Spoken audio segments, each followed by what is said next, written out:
Ja näin olemme saapuneet Mummolaan ja Suomen tapahtumarikkaimpaan ja kauneimpaan kylään, Helppiin.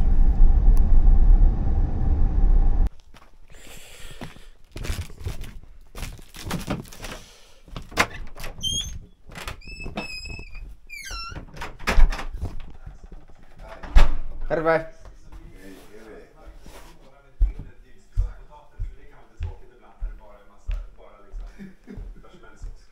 Mikä se on? Me ollaan kuvaa Helpistä dokumenttisarja. Onpa pieni. Me lyödään läpi täällä. Miten näin pieni voi olla kamera? Päivä.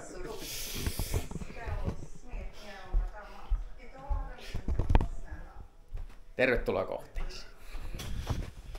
Joo, tässä nyt koitan Tommi Pappaa aka kauppias Lepolaa etsiä, mutta hän on kadonnut jäljettömiin. Eikä sen verran pakko sanoa, että tässä on sitten semmonen supermies, joka tekee niinku töitä pelkästään töiden tekemisen ilosta. Eli nyt en tiedä, taitaa niitä olla jo 6 liiterillistä niitä puitakin, mutta se on hyvä näyttää tämmölle nuorelle lötkösukupolvelle, että miten homma toimii. Upean talvissa maisemissa. Siellä on historianlehtinen havinaa, varmaan joku vanha tämmönen heinälato, joka on sortunut. Upean kaunista. Hetkonen, nyt näyttää kelkka tutulta. Taidettiin löytää itse kohde. Täältä se ääni vähän kuuluukin.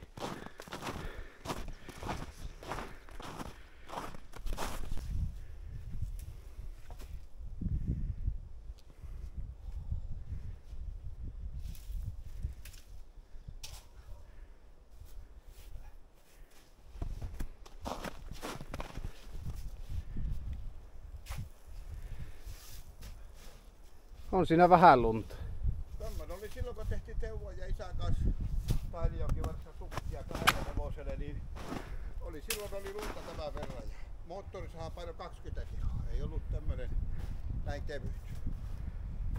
Niemelän ollaan jo 2 hevosella ja meitä oli 3 työporukkaa.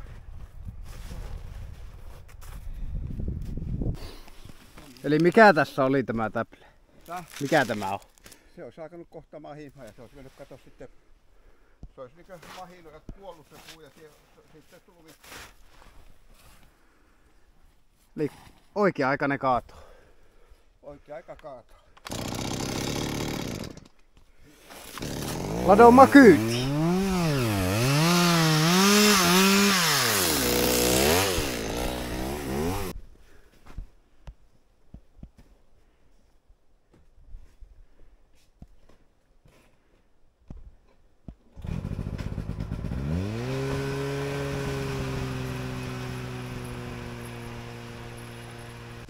Haapo on semmonen huono polttopuu, tosi huono. Ennen ne aisattiin, ne lyöttiin maahan. Niin. Tässä on jänekseen herkkua koko kevään. Tää on aivan kirkasta niin on vappu, niin on joka oksa, ne on jyrsevät tämän ihan koko. Tämä on semmonen alue, mihin mieltä, ettei koske koskaan. Antaa tämän olla semmoisena luonnontilassa. Tässä on joskus ollut, joku sanoo, että se oli joskus talokin kuulemma, mutta Pasman Veikko sanoo. Tähän mien koske, tämä saa lahota ja tehdä mitä haluaa. Onko tämmönen lintupesä? Hehtaarin pelto, mikä on käsin tehty.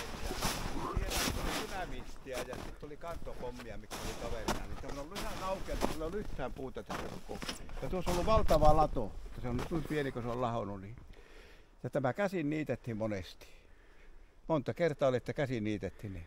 Joskus harvoin, kun oli kuivia käsiä, niin kävi niittokone. Niin. Tämä on ollut peltoa. Tästä tehtiin lehmälle Timoteen heinää. Mitä se dynamiitista puhut? Mistä? No se oli kantopommia ja siihen meni sitten semmoinen lanka ja sillä ammuttiin nuo isot kannot, mitä isä ei saanut irti käsin. Miekka oli niin pikkuinen silloin, että minusta ja Teuvosta ei ollut apua isälle. Isä yksin on tehnyt. Ja nuo puut, mitkä rathon, niin se on mettästä kantanut olkapäällä. Siinä on ainakin 100 pikkuhirttä ollut. Niin se oli valtava lato. Niin. Siihen tuotiin sapilhailla heinät. Talvella hevosilla hajettiin sitten. Isällä oli vetosapilhat ja mulla Teuvon kanssa kantosapilhat. Niin se vaan alkanut kasvaa koivaan.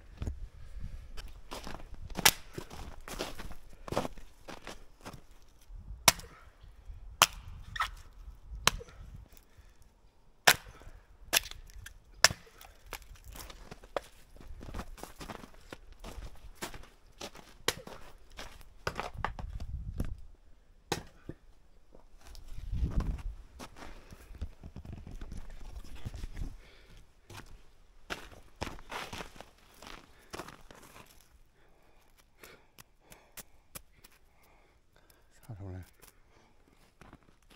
karvainen rinta täällä on tällä.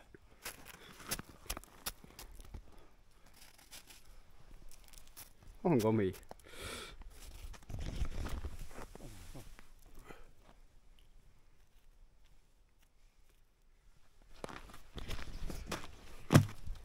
Noin, puuhomma. Hoidettu.